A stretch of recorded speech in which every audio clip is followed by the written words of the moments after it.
Hello and welcome back to the accounts lecture series. Today we are going to start the second part of the rules and regulations of 1956 Companies Act and of Companies Act 2013 comparison. Let us start with the financial statement. Companies Act 1956 में और Companies Act 2013 में क्या बोला है हम लोग ये compare करेंगे आज. तो financial year means in relation to any body corporate, the period in respect of which any profit and loss account of the body corporate laid before it in annual general meeting is made up of, whether that period is a year or not.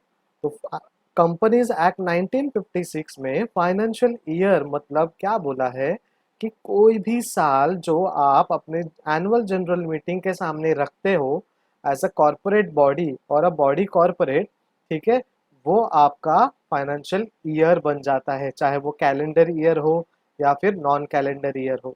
लेकिन companies act 2013 में कहा गया है financial year means in relation to any company or any body corporate means the period ending 31st day of the March every year.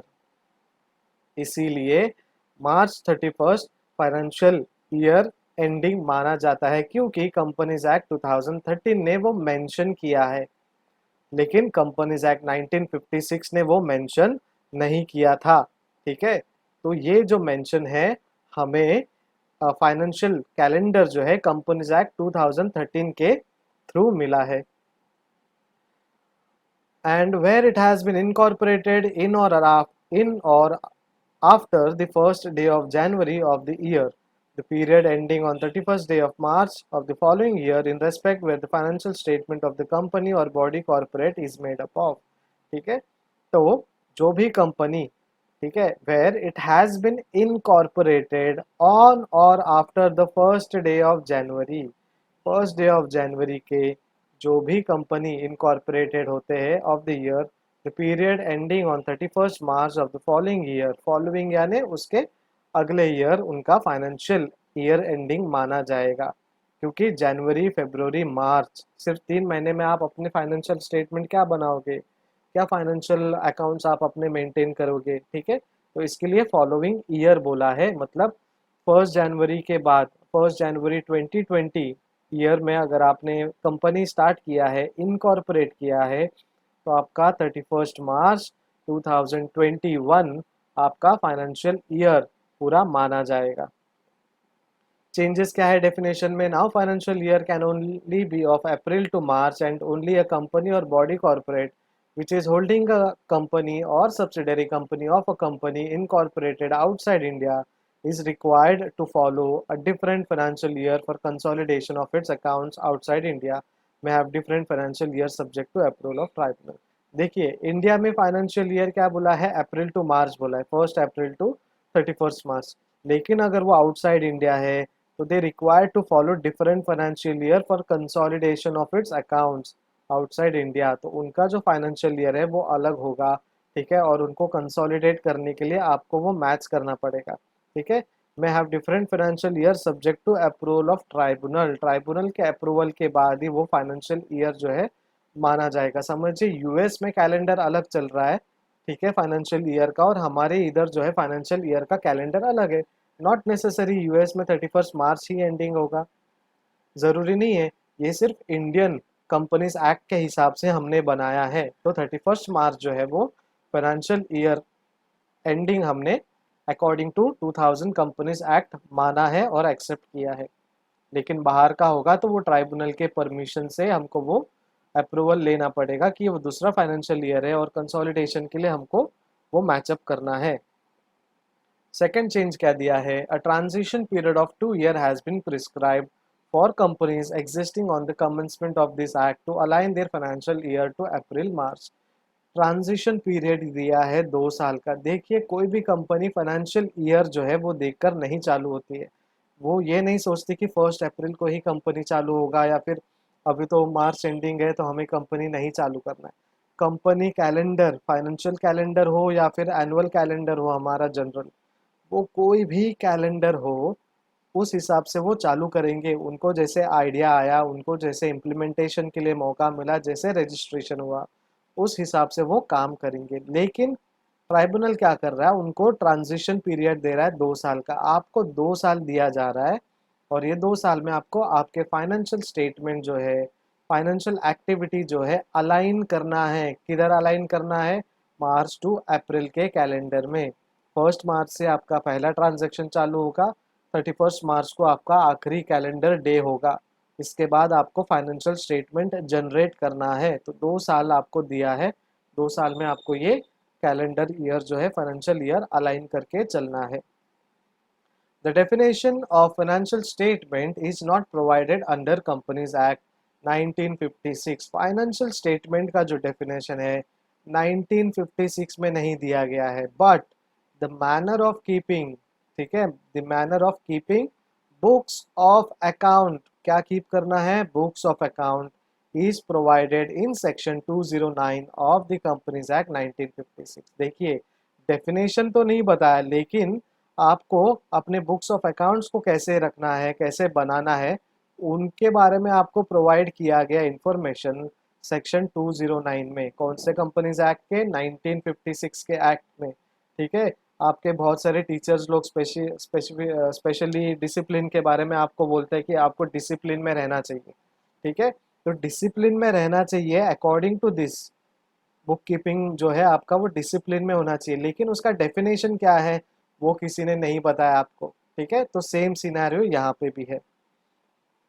Meaning of financial statement section 2 subsection 40 in related और in relation to company includes. ठीक है, in relation to company financial statement include balance sheet at the end of financial year. अब क्यों financial year दिया है? क्योंकि companies act 2013 ने mention किया है कि आपका 31 मार्च को फाइनेंशियल ईयर खत्म हो रहा है। ठीक है, statement of profit and loss for the financial year, again statement of profit and loss कभी देना है? फाइनेंशियल ईयर में। Cash flow not mandatory for small companies, OPCs and dormant companies. ठीक है, कैश फ्लो जो है वो मैंडेटरी नहीं है, इसलिए हम लोग क्या करते हैं फाइनेंशियल स्टेटमेंट में नॉर्मली कैश फ्लो नहीं देते। क्यों? Because it is not mandatory.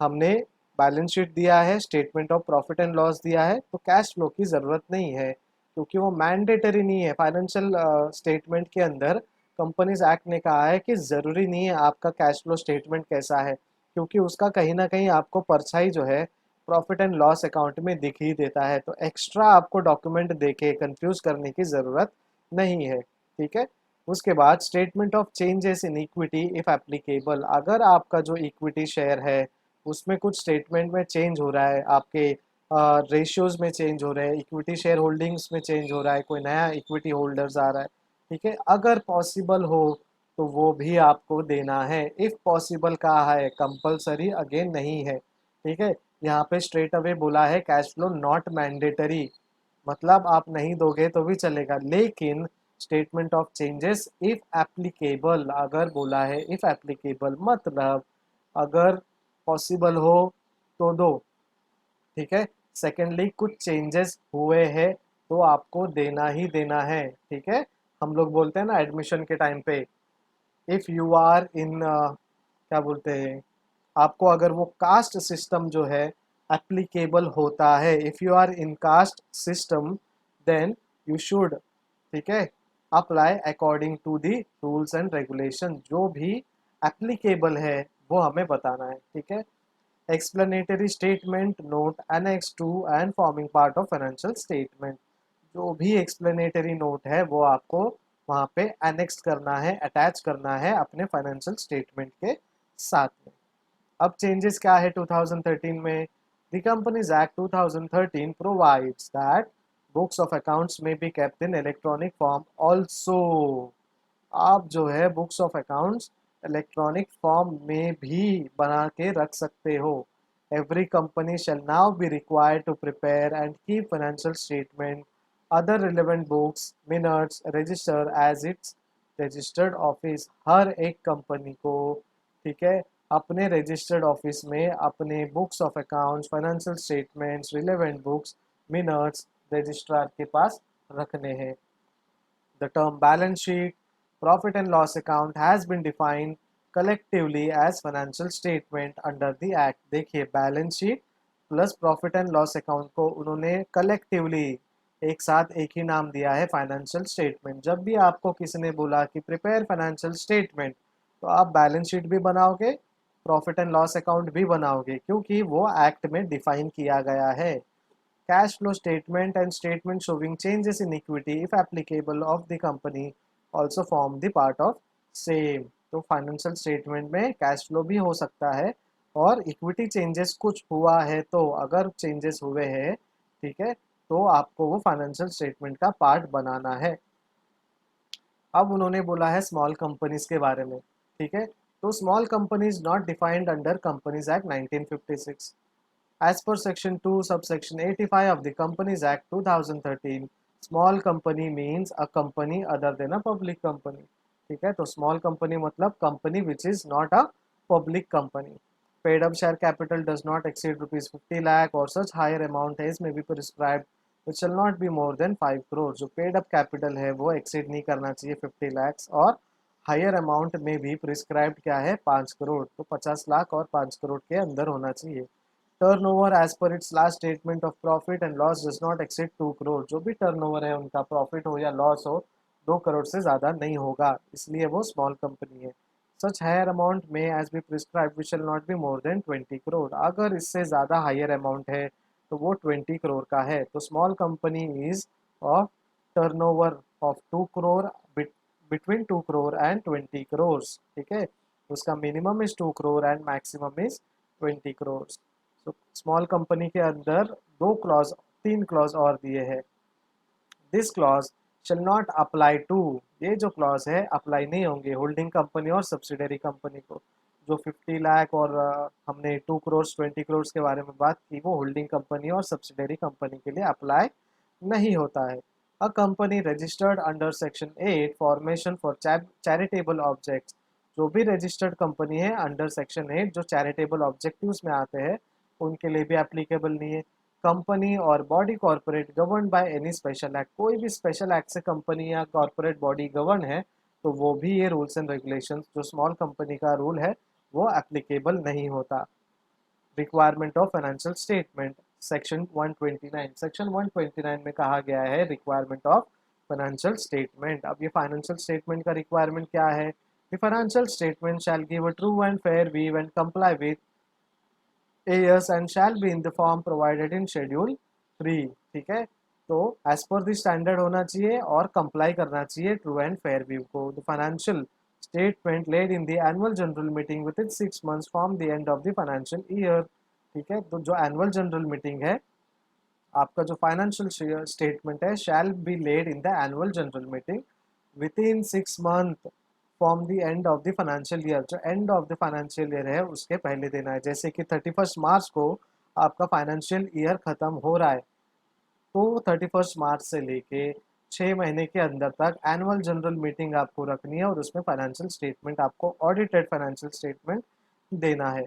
The holding company shall in addition prepare a consolidated financial statement of the company along with its subsidiary, associates and joint venture and lay before the AGM।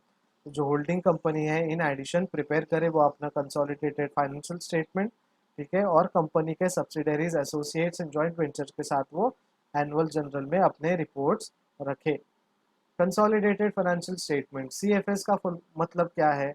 Neither the Companies Act 1956 nor Accounting Standard 21 requires the companies to prepare consolidated accounts। Consolidated account क्या है? 1956 ने भी कहा है कि ज़रूरत नहीं है बनाने, और आपका जो अकाउंटिंग स्टैंडर्ड रूल 21 है वो भी नहीं बोलता कि आप कंसोलिडेटेड अकाउंट प्रिपेयर करें।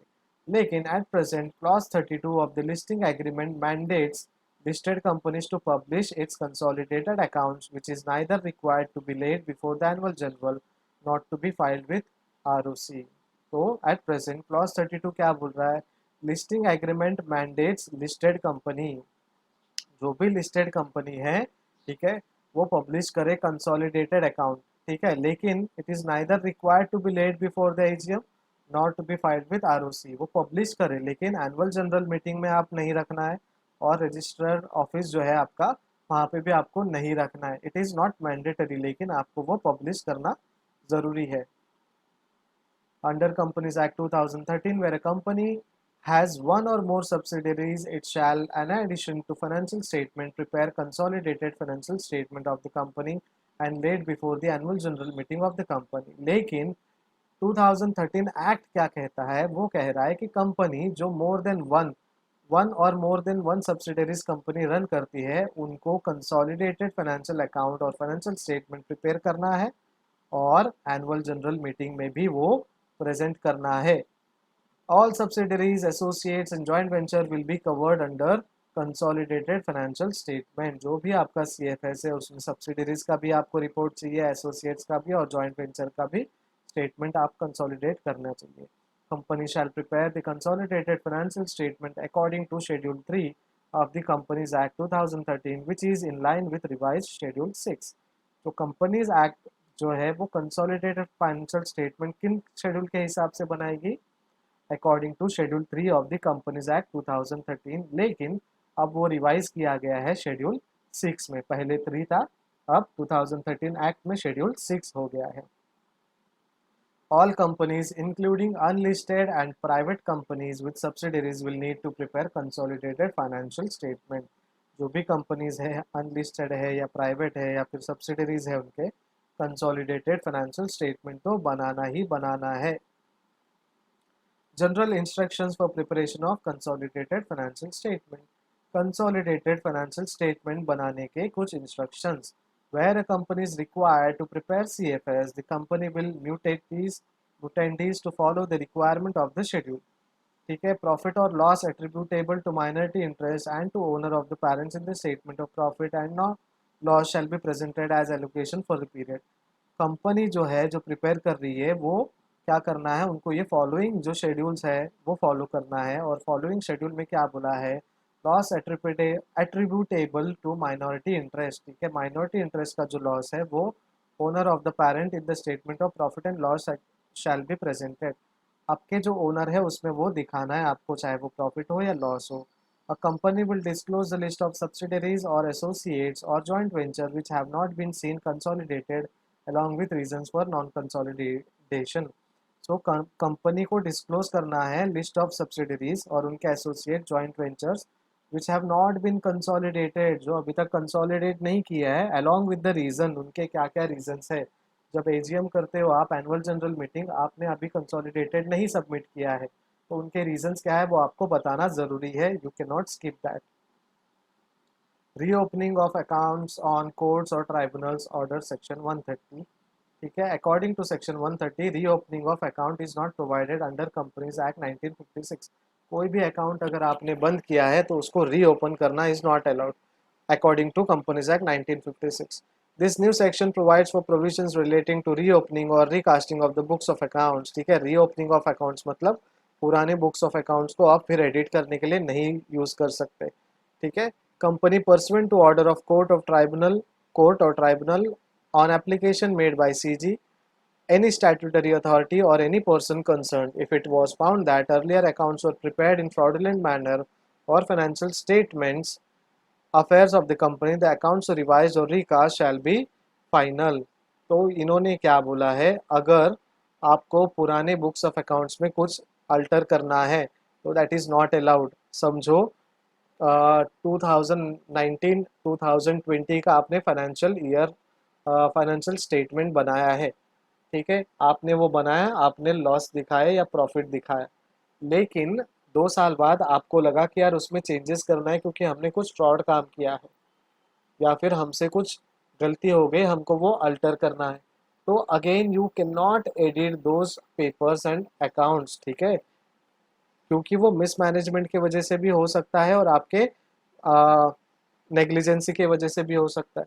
वो जो भी है, द अकाउंट्स रिवाइज और रिकास्ट शैल बी फाइनल। जो भी आपने रिवाइज किया है और रिकास्ट किया है वो फाइनल होगा, लेकिन अगर वो फ्रॉडुलेंट मैनर में है तो वो रिलायबल नहीं होगा। ठीक है, जानबूझकर कुछ चेंजेस किया है, that is fraud, that is not accepted, लेकिन मिसमैनेजमेंट की वजह से और वैलिड रीजन की वजह से आप रीओपन करते हो तो that is allowed. Voluntary revision of financial statement और बोर्ड्स रिपोर्ट में चेंजेस और फाइनेंशियल स्टेटमेंट में revision as per the section 131. Directors to prepare revised financial statement or a revised board's report of any of the three preceding financial year only once in a financial year if it appears to them that they did not comply with the requirement of section 129 or section 134 after obtaining approval of tribunal. ये revision जो है वो होगा पहले तो चीज tribunal के approval के बाद, और सिर्फ 3 फाइनेंशियल ईयर के कैलेंडर रिपोर्ट्स को आप चेंज कर सकते हो, और वो भी कौन से, बैक टू बैक 3, जैसे 2019, 2018, 2017. 16 का आप चेंज नहीं कर सकते बिकॉज वो 4th ईयर माना जाएगा.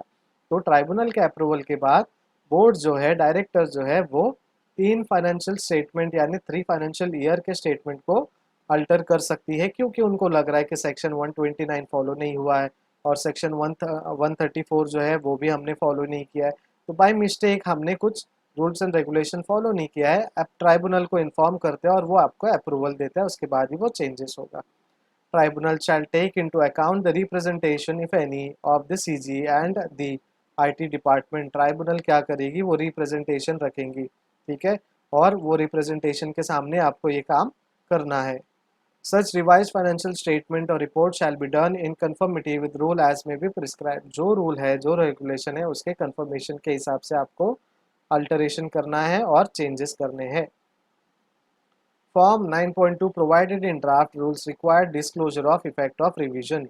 फॉर्म जो है कंपनीज एक्ट के अंदर 9.2 क्या करता है, वो ड्राफ्ट रूल दे रहा है आपको और आपको डिस्क्लोजर देना है जो भी रिवीजन के इफेक्ट है, चाहे वो एसेट्स के हो, लाइबिलिटीज़ के हो, ठीक है, उसमें कंटिजेंट लाइबिलिटीज़ भी होंगे तो भी बताना है आपको, रेवेन्यूज़ के बारे में हो, profit and loss account before tax हो, नेट प्रॉफिट आफ्टर टैक्स या लॉस हो, ठीक है, अर्निंग पर शेयर हो, डिविडेंड हो, any other item specify in detail. ठीक है, जो भी रिवीजन आप करोगे वो स्पेसिफाई करना है डिटेल में और उसके बारे में पहले क्या था और अभी क्या है वो बिफोर एंड आफ्टर का इफेक्ट उनको बताना है. The revised account along with board report there are only there with board's report thereon is required to approved by board and not be replaced before the AGM along with report of the auditor.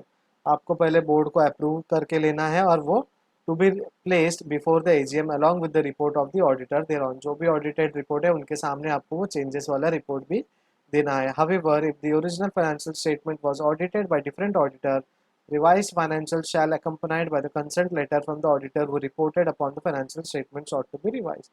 अगर आपने जो original document है वो किसी और auditor से audit करवाया है, तो जो नए ऑडिटर है उनका फाइनेंशियल स्टेटमेंट में रिवीजन वाला जो लेटर है ऑडिटर का वो रिक्वायर्ड है, और पुराने ऑडिटर से भी आपको लेटर लेना है कि कंप्लाइंस जो है हमने कुछ फॉलो नहीं किया था कंपनी ने, तो इस वजह से वो रिवीजन उनको करने के लिए बोला है.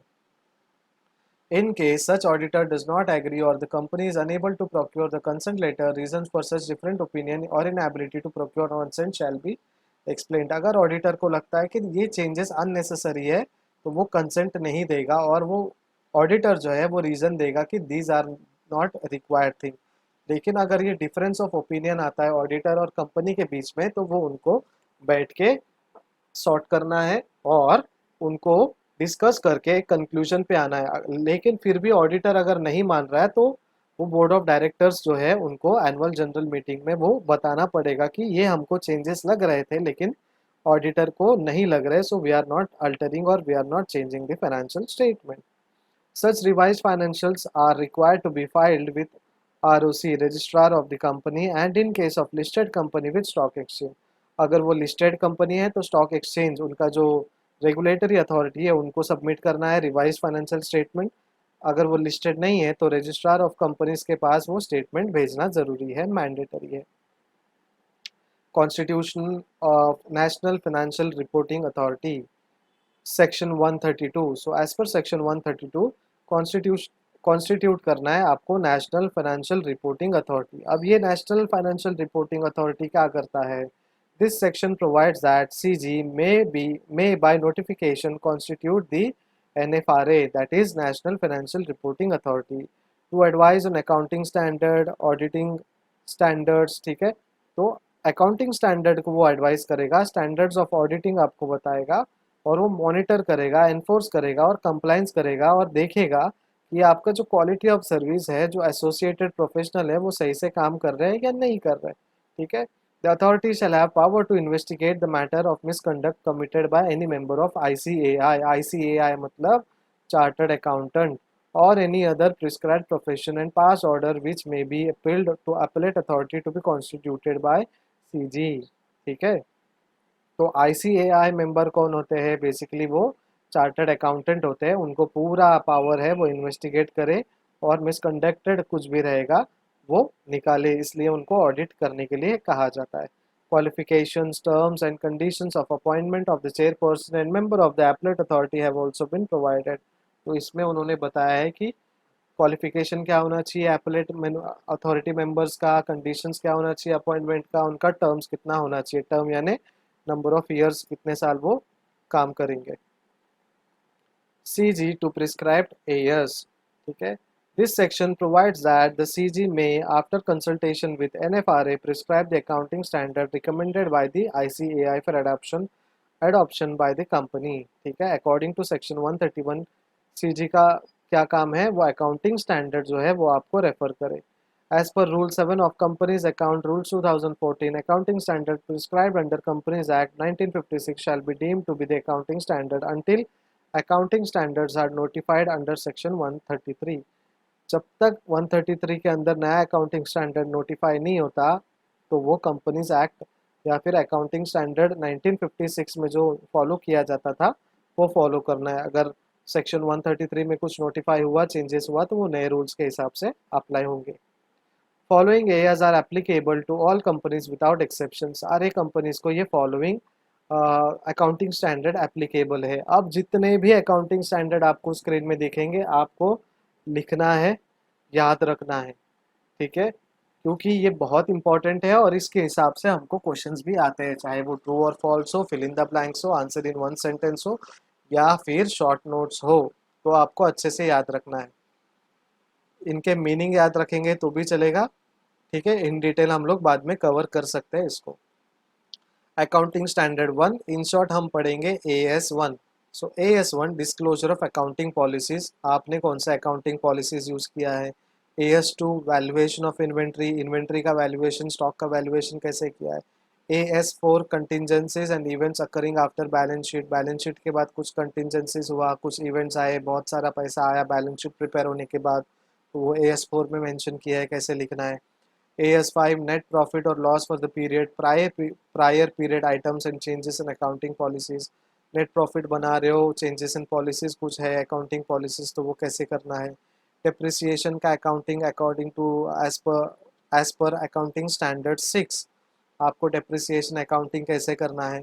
AS7 construction contracts, AS9 revenue recognition, AS10 accounting for fixed asset, AS11 the effect of changes in foreign exchange rate, AS12 accounting for government grants, AS13 accounting for investments, AS14 accounting for amalgamation, AS16 borrowings, AS18 related to party transactions।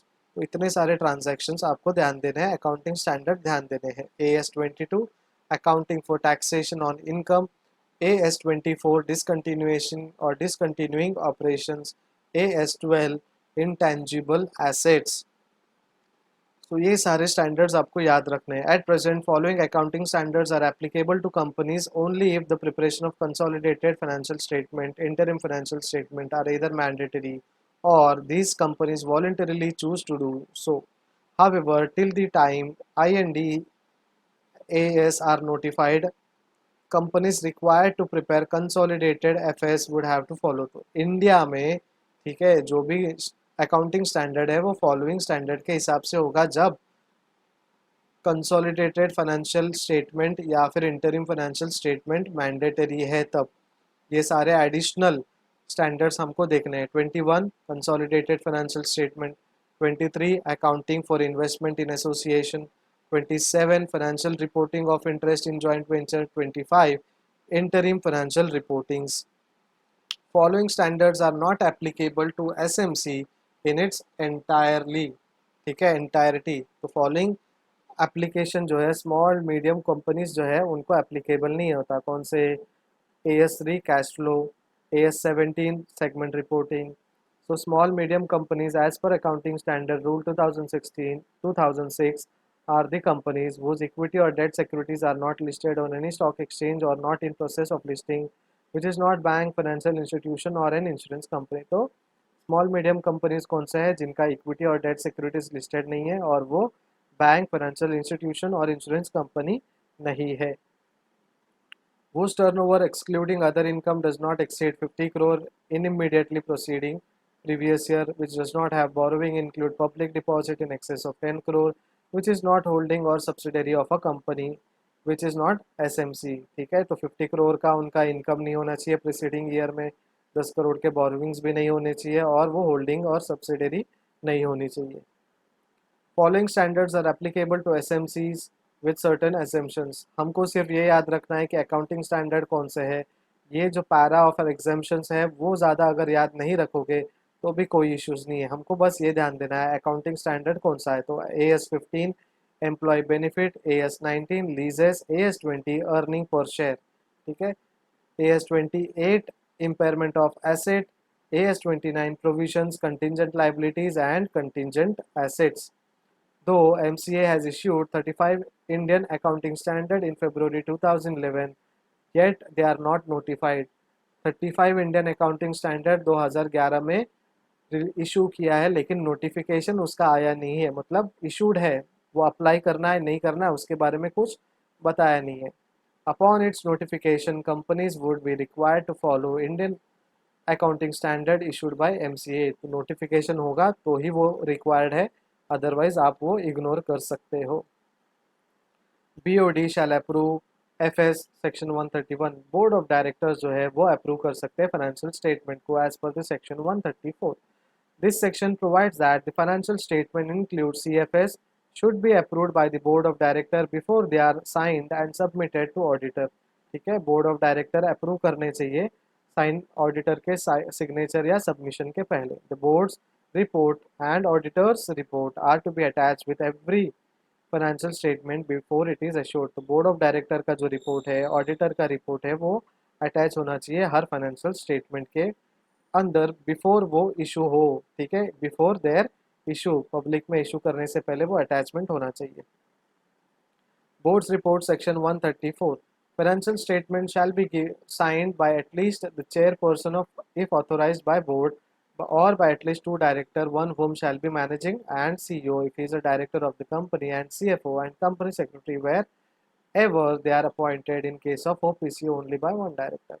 Financial statement क्या है, कम से कम दो director को sign करना चाहिए। अगर दो director नहीं है तो एक मैनेजिंग डायरेक्टर, एक CEO या फिर चीफ फाइनेंशियल ऑफिसर जो है वो भी साइन कर सकता है, या कंपनी सेक्रेटरी जो है वो भी साइन कर सकता है। लेकिन OPC कंपनी होगी तो एक डायरेक्टर के सिग्नेचर से काम होगा।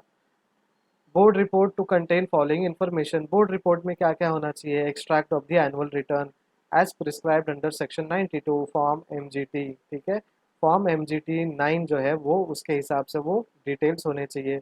नंबर ऑफ बोर्ड मीटिंग कितने हुए, डायरेक्टर रिस्पॉन्सिबिलिटी स्टेटमेंट क्या है, डिक्लेरेशन बाय इंडिपेंडेंट डायरेक्टर कितना है। ठीक है, companies policy on directors appointment remuneration वो सब क्या है, नॉमिनेशन कैसे किया उनका, रेम्यूनरेशन कमेटी कौन सी है। ठीक है, explanation comments by board on every qualification, reservation, adverse remark on disclaimer made by auditor in his audit report, company secretary in his secretarial audit report. जो भी रिपोर्ट में आपको कमेंट्स एक्सप्लेनेशन चाहिए वो मेंशन होना चाहिए बोर्ड रिपोर्ट में।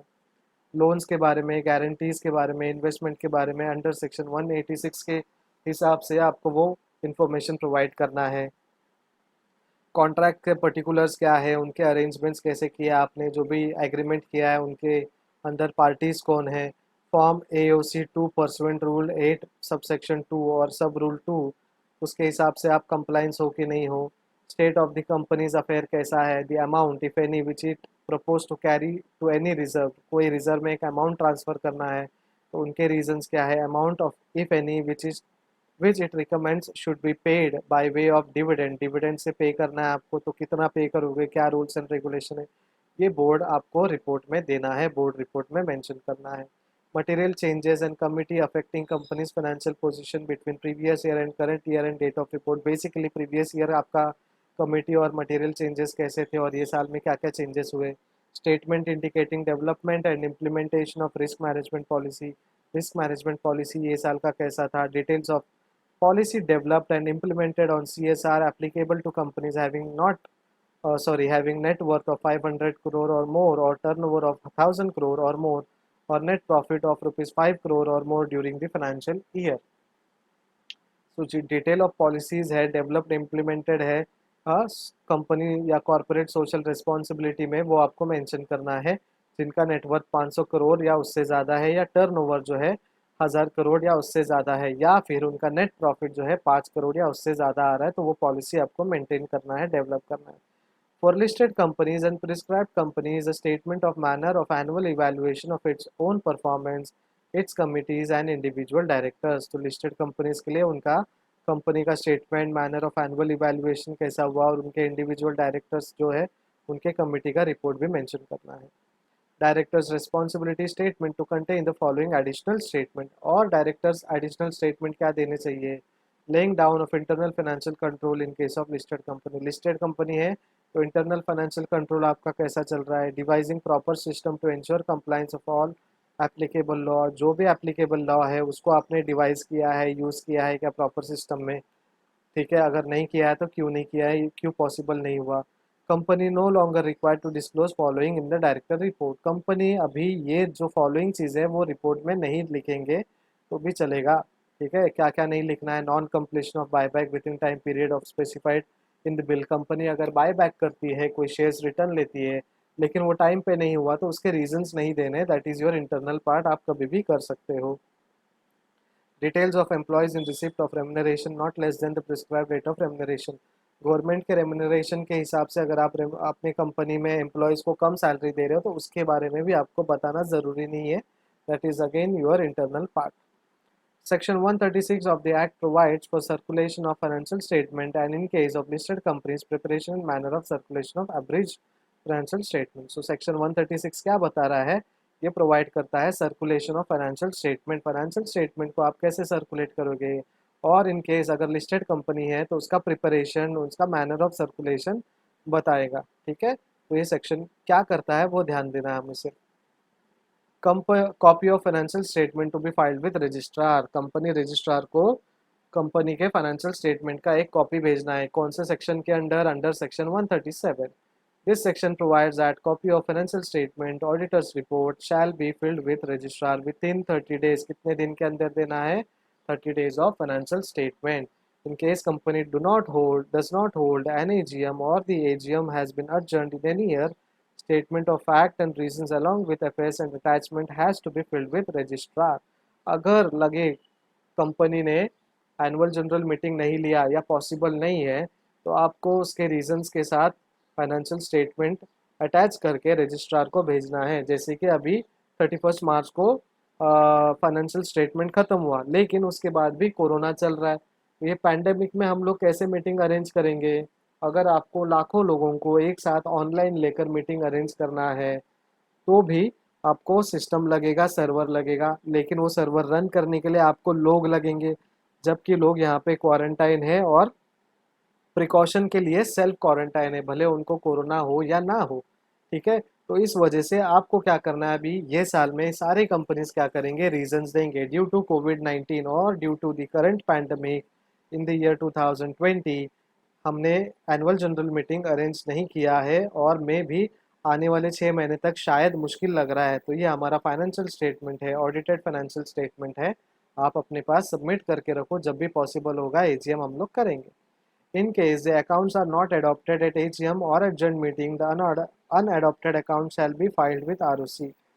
Annual general meeting में वो चाहे फाइनेंशियल स्टेटमेंट अडॉप्ट किया हो या अनएडॉप्टेड हो, एक्सेप्ट किया हो या नहीं किया हो, फिर भी आपको रजिस्ट्रार ऑफ कंपनीज के पास वो रिकॉर्ड देना है till final accounts are filed. जो भी फाइनल अकाउंट्स है वो अप्रूव होकर फाइल नहीं होता तब तक. One person company OPC is required to file the FS with registrar within 180 days. ठीक है, सोल ट्रेडिंग कंपनी है, वन पर्सन कंपनी है तो 180 डेज है. अगर लिस्टेड कंपनीज है, कॉर्पोरेट कंपनीज है तो उनको 30 डेज की ज़रूरत है। Every company at the time of filing their affairs with registrar shall also have to attach the account of its subsidiaries which have been incorporated, ठीक है, outside India. Subsidiaries companies outside India incorporate किया है तो उनका भी reports आपको submit करना है साथ में। तो ये था आपका आज का लेक्चर। कोई भी डाउट हो आपको, mail to premsir@gmail.com में आपको मेल करना है। अगर आप व्हाट्सएप ग्रुप में हो तो आप व्हाट्सएप ग्रुप में भी मैसेज कर सकते हो कि सर ये सो एंड सो कंसेप्ट नहीं समझा। अगर आप व्हाट्सएप ग्रुप में एक्टिव नहीं हो तो आपको सिर्फ इतना काम करना है, सब्सक्राइब करो, बेल आइकन को टर्न करो, क्योंकि आप आपका डेटा जो है व्हाट्सएप में नहीं यूज़ करना चाहते या फिर आपको व्हाट्सएप में एक्टिव नहीं दिखना है तो डायरेक्टली यूट्यूब आपको नोटिफिकेशन देगा और वो नोटिफिकेशन से आप ये पूरा लेक्चर सुन सकते हो। तो ये लेक्चर सीरीज़ जो है जब तक कॉलेज रिज्यूम नहीं होता तब तक चालू रहेगा और शायद उसके बाद भी चालू रह सकता है। तो स्टे ट्यून्ड, कीप लर्निंग। जितने भी रूल्स एंड रेगुलेशंस बोले हैं सबके नोट्स आपको मेंशन करना है, ठीक है, नोट्स आपको बना के रखना है। सो नोट्स बनाइए, पढ़ाई करते रहिए। Thank you so much.